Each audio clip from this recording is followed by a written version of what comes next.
قریبی رشتہ داروں کو ان کا حق دیا کرو. ذل قربا میں جو بھی قریب ہو ان کو حق دیا کرو.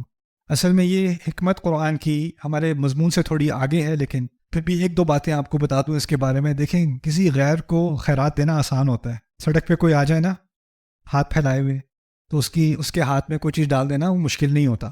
لیکن آپ کا کزن جس سے آپ کی لڑائی ہوئی تھی نا، جس نے عید پہ بدتمیزی کی تھی آپ سے، اس کی جاب نہیں ہے اور اس کا کرایہ کم ہو رہا ہے، اور وہ پھر ذرا مشکل ہوتا ہے.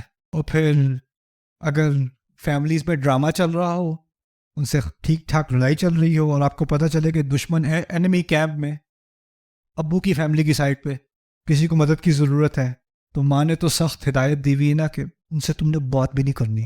سمجھ میں آئی ہے؟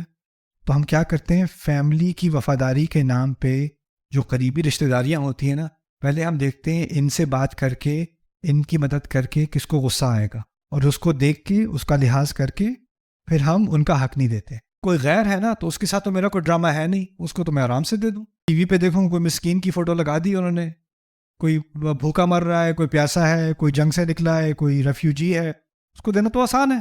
میرے چچا کو دینا مشکل ہے، میرے کزن کو دینا مشکل ہے، بھائی کو دینا مشکل ہے، کیونکہ بھائی سے تو میری لڑائیاں ہوتی رہتی ہیں. ٹھیک ہے نا؟ تو وہ آتی ذی القربا حقہ، جو قریبی ہے نا ان کو ان کا حق دینا ہے.